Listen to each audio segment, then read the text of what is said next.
जय श्री राम। परम प्रिय बंधु भगिनी, इस वीडियो में राष्ट्रीय स्वयंसेवक संघ की शाखाओं पर कही जाने वाली कहानी और प्रेरक प्रसंग, इसके बारे में थोड़ी चर्चा करना चाहूँगा। तो वैसे तो कहानी सबको कहने आता है, और सबसे पहले एक बालक को अगर किसी विधा से परिचय होता तो वह है कहानी दादा दादी, नाना नानी, जिसके पास भी वह अपने बचपन के प्रारंभिक दिन बिताता तो रात्रि होते ही उसकी यही इच्छा होती कि कैसे एक सुंदर कहानी सुनने को मिल जाए। आज कहानी के अनेक विकल्प, मोबाइल, टीवी, ये सब हुए होंगे, लेकिन माँ के गोदी में या दादी माँ के पास लेटे लेटे जो कथा सुनने का आनंद है उसका क्या कहना। कह सकता हूँ हर बड़ा बूढ़ा ये कहानी कला में अत्यंत प्रवीण होता है। वो जानता है कि सामने वाले शिष्य को किस तरह से रोचक शब्दावली में कहानी को सुनाना चाहिए।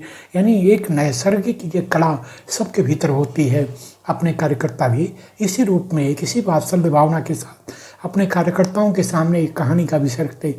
छोटी कहानी, बड़ी कहानी, प्रेरक प्रसंग, विचार, ये सब कुछ इसमें रोचक शब्दों में कहने की एक शैली को रखता है कार्यकर्ता कि लोग उससे प्रभावित होते हैं, दत्तचित्त होकर, और सामने वाले की बात को, एक एक वाक्य को, एक एक पंक्ति को वो सुनना चाहते।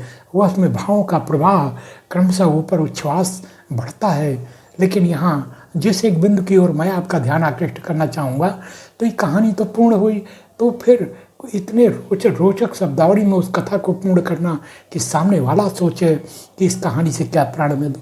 कई लोग ये गलती करते हैं, कहानी सुनाने के बाद तुरंत ये बोलना जरूरी समझते, इस कहानी से ये प्रेरणा मिलती है कि शेर को बकरी की तरह से। ये इस प्रकार की कोई बात कहना ये उचित नहीं है। यदि आपकी कहानी अच्छी सुनाई गई तो कार्यकर्ता को स्वतः दिशा देगी। आपको अलग से उसका कंक्लूजन, उसका निष्कर्ष बताने की कोई आवश्यकता नहीं। हाँ, कहानी के अंत में 2-4 प्रश्न इधर उधर से पूछ करके ये जान लेना कि ये कहानी लोगों ने सुनी, समझी, उससे कुछ लोगों को प्रेरणा मिली या नहीं। ये बात का आकलन तो कहानी कहने वाला यह पता कर सकता है, लेकिन यह आवश्यक नहीं कि किसी कहानी या किसी प्रेरक प्रसंग के तुरंत बाद आप ही उसका निष्कर्ष बताने लगें, आप ही उसके मिलने वाली शिक्षा की भी चर्चा करने लगें। यह उचित नहीं है। कहानी छोटी है, कम शब्दावली में, अच्छे रोचक शब्दावली में कहना चाहिए। यदि बड़ी कहानी कही जा रही है तो उसमें कोई बात छूटना नहीं। भावों का उच्छ्वास प्रवाह यह क्रमबद्ध ये आना ही चाहिए। जैसे महापुरुषों की जीवन गाथाओं को कहानी के रूप में यदि पिरोया जा रहा है तो उसके हर बिंदु की चर्चा होनी चाहिए। रानी लक्ष्मीबाई आगे बढ़ी, घुड़सवारी के उनके अंदाज को देखते बन रहा था, घोड़ा सर पर भागा जा रहा था, रिम झिम बूंदें पड़ रही थीं, आकाश में काली घटाएं उमड़ घुमड़ रही थीं, बिजली चमक रही थी, साथ में नाना और लोग भागे बढ़े जा रहे। इसे एक ऐसा एक रनिंग कमेंट्री जैसा एक सुंदर रूप कि लोग उससे प्रभावित हो लगे कि वे स्वयं उस भावभूमि पर जाकर उपस्थित हैं।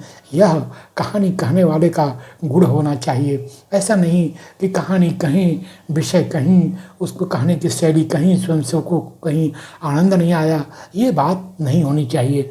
तो एक बात का ध्यान कहानी कहने वाले को सदैव रखना चाहिए कि कहानी के अंत में सुनने वाले उसका निष्कर्ष निकालें, सुनने वाले उससे प्रेरणा प्राप्त करें, आप ही उसके व्याख्याता न बने। इस सावधानी के साथ इस कहानी को कही जाए।